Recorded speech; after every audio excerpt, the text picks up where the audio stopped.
ગુજરાત, મહારાષ્ટ્ર, રાજસ્થાન, હરિયાણા રાજ્યોમાં Pulsar motorcycle ઉપર recce કરી દિવસની 100 થી વધુ ઘરફોડ ચોરીઓના ગુનાઓ કરનાર આંતરરાજ્ય રીઢા આરોપીને દબોચી વણ શોધાયેલ ઘરફોડ ચોરીના કુલ 24 ગુનાઓનો ભેદ ઉકેલતી સુરત જિલ્લા એલસીબી પોલીસને આંતરરાજ્ય ઘરફોડ ચોરી કરનાર જીમી ઉર્ફે દીપક બિપિન શર્માને પકડી પાડવામાં મોટી સફળતા મેળવી છે. ઘરફોડ આરોપી દ્વારા સુરત ગ્રામ્ય જિલ્લામાં બારડોલી, માંડવી, માંગરોળ, કોસંબા, ઓલપાડ વિસ્તારમાં દિવસમાં ઘરફોડ ચોરીઓને અંજામ આપતો હતો, જેમાં અગાઉ સુરત જિલ્લા પોલીસ દ્વારા આરોપીઓને મહારાષ્ટ્રના નંદુરબાર ખાતે પણ શોધ કરવામાં આવી હતી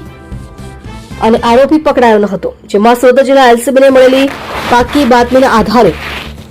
આરોપી જીમી ઉર્ફે દીપક બિપિન શર્મા રહે નંદુરબાર મહારાષ્ટ્રનાનો પોતાની ફરજ પલ્સર મોટરસાયકલ નંબર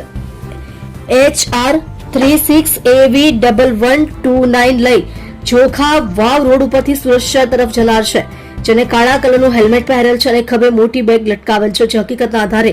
નાકાબંધી કરી આરોપીને મોટરસાયકલ પર લઈ પસાર થતા દબોચી લીધેલ અને તપાસ કરતા તેની પાસેથી ઘરફોડ ચોરી કરવાના સાધનો તથા રોકડ રકમ સાથે મળી આવતા આરોપીની સઘન પૂછપરછ હાથ ધરવામાં આવેલ, જેમાં આરોપીએ કબૂલ કર્યું હતું કે સુરત જિલ્લા વિસ્તારમાં ચોરી કરેલ સામાન, સોના ચાંદીના દાગીનાઓ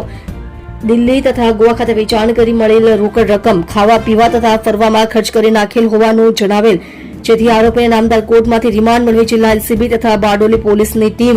રીઢા આરોપી જીમી ઉર્ફે દીપક બિપિન શર્માને સાથે રાખી દિલ્હી ખાતે જઈ તપાસ કરી સોના દાગીનાઓ વેચાણ કરેલ, જેમાંથી ₹15,55,680 નો મુદ્દામાલ રિકવર કરેલ છે.